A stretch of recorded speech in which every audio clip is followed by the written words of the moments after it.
Hello, hi. It's been a while since I've done any long form content, but I'm back.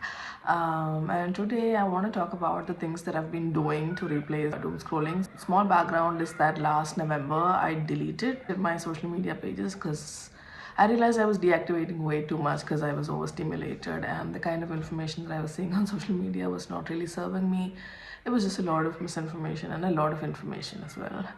Things that didn't really help me survive as a normal person. So I decided to delete Facebook, Instagram, Twitter, all of that. Yeah, there was just too much going on and I couldn't keep up and I didn't want to keep up and there was in the guilt of not keeping up. So there was a lot going on there. I was editing the video and while I was listening to everything that I recorded earlier, something hit me, which is that one of the main reasons why I've been constantly overwhelmed by social media is that I grew up in the era of internet boom. As a teenager, my identity was significantly shaped by platforms like Orkut and Yahoo and all of them, whatever, like all the social media channels that were there then. I started experimenting with them at the age of 13. I was in 8th grade. There's a great level of pride that teenagers took in the kind of social media persona that they created. And I also realized that a lot of my thoughts since then, since the age of 13, has not really been my own thoughts or my own viewpoints. And every few years, I was reminded of this, that, hey, do you really think that, or is that somebody else planting the thought in your head? Or are you borrowing somebody else's thoughts or ideas?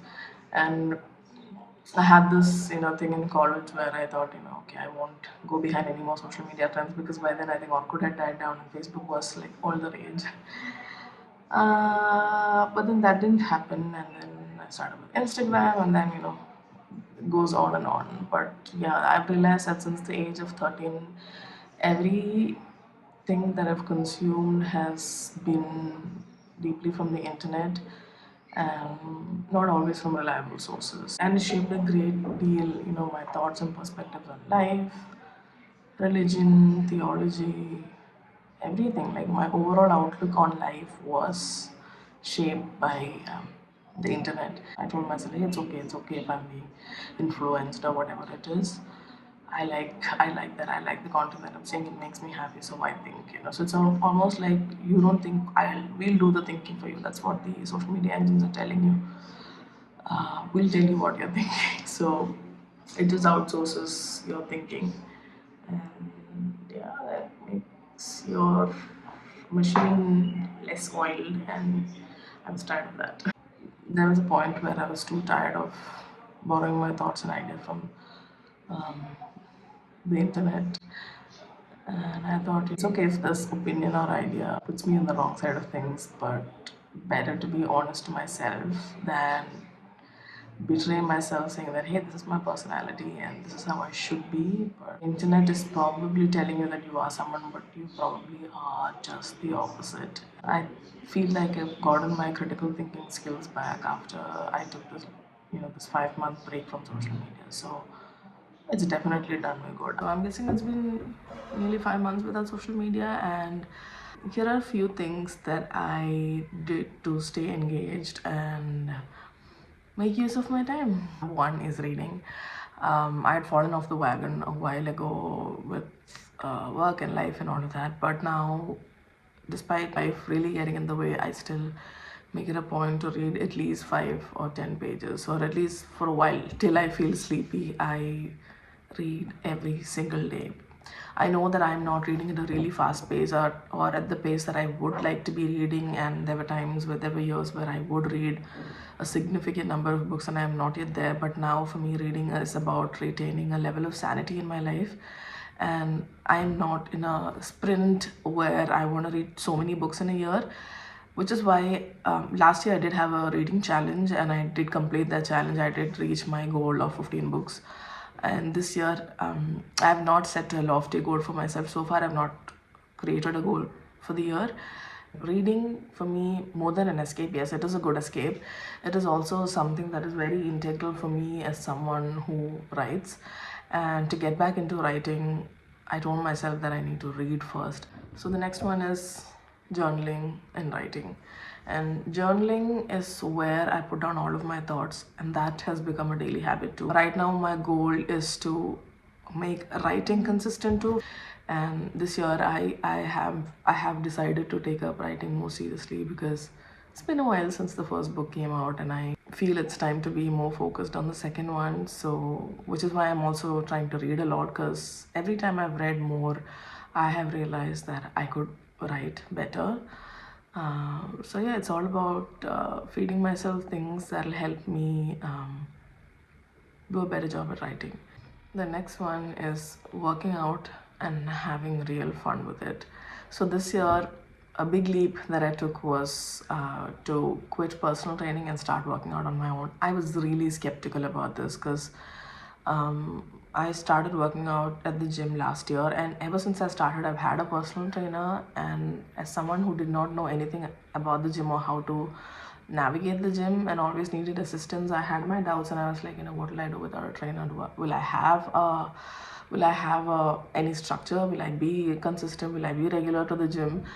But I'm so proud to say that I can't believe it's me. I mean, over the last few months, I built that level of consistency, and I reached a place where I was confident enough, I guess, to build a structure based on what I was taught over the months.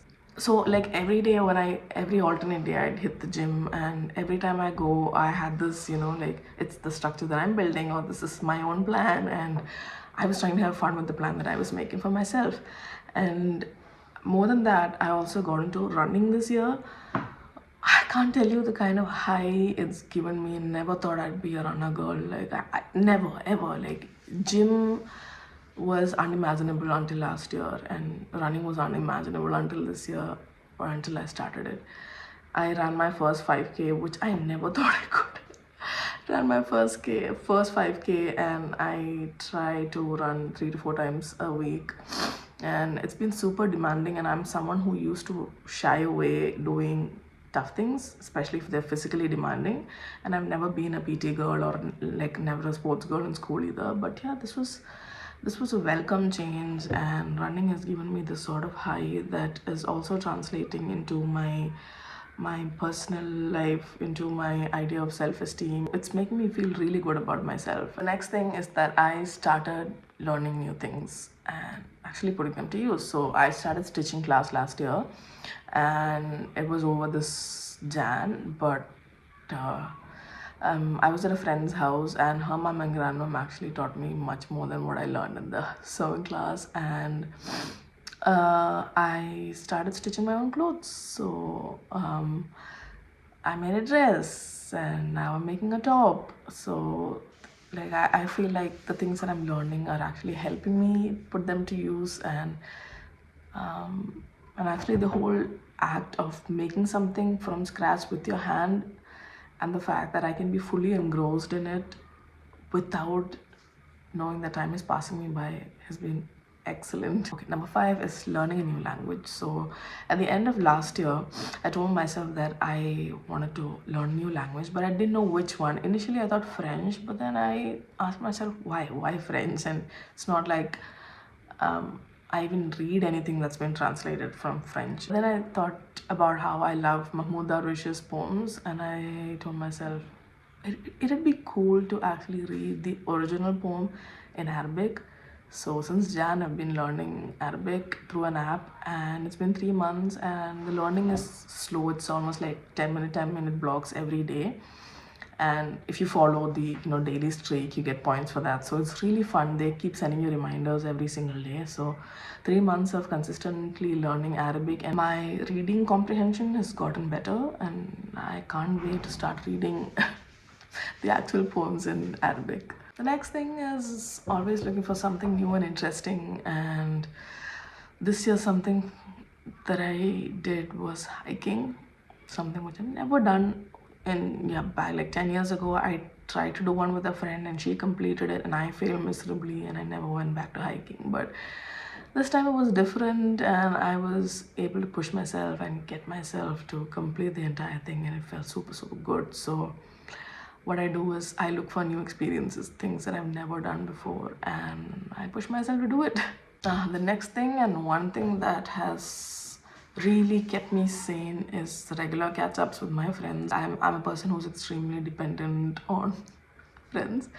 So we've known each other for over 12, 13 years. I'm guessing since 2011 we've all known each other. So yeah, the math is, yeah, 15 years. So I make sure to catch up with them every month, if possible more frequently than that. We talk about all kinds of crap, you know. Of late we've been talking about spirituality, not from a religious angle but just from a self-growth perspective. Basically stimulating talks and just open vulnerable talks, and that has really kept me sane. The next one is watching movies. So I have like this long list of movies to watch, and they are like, I'm guessing 10 years old, the list. And I just never, for some reason, the minute after I made that list, I just didn't turn back and I didn't watch them. But now I make time to watch the movies, and they genuinely bring me so much joy and happiness. I'm not just watching movies that I'm used to watching, which I like, you know, slow, quiet movies, but all kinds of movies. For example, I watched The Godfather for the very first time last year, and I loved it. And it's not something that, you know, if it was not on the list, I'm sure I wouldn't have picked it up. But for some reason, back like long ago, when I told myself that I need to challenge myself creatively, especially in terms of the kind of art that I consume, movies was on the top of the list, and this movie was on it. And it was not just another gangster movie or a movie about a mafia boss. It was about the slow change in his character, and I love the character development and how they focused on that, and they just didn't show, you know, just a bunch of violence and bludgeoning. But yeah, the fact that I started watching different genres of movies really is something that was new. And the last thing that's replaced my social media usage is working on a side project. Something that we've been working on for over a year and a half, I'm guessing, and it's going to come live next month. And over the last few months, the kind of effort we've put into making decisions, finding the right vendors, finding the right software. The lot of work has gone into this project, and I'm so glad that, you know, this project helped me. It improved my decision making skills, because one wrong decision could ruin a lot of things. It could cost us money as well. So I'm really poor with stuff like that, but this project helped me get into that, the dealing with money and people side of me, which was quite a learning. And did I enjoy it? I don't think so, but I know that it is something that is going to bring us a lot of financial independence. And I never thought that I could be someone who could do all of these things, like, you know, balance my creative side and balance the, you know, the money people side. But yeah, I'm slowly getting there, and I don't really enjoy the money people thing, but it's indispensable, I'm guessing. You know, I want that kind of discomfort that, you know, doing something unknown or something unfamiliar brings, and it's been rewarding. So yeah, these are some of the small yet really powerful habits and activities that have kept me engaged and creatively stimulated. Yeah, it was a slow evolution since last November. These habits, the slow nature of them, and the fact that they're not loud or noisy or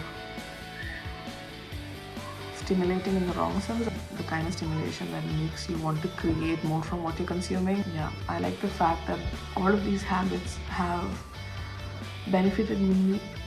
One habit has led to the other, or each of these have contributed to my well-being in some way or the other. I can say they saved my life.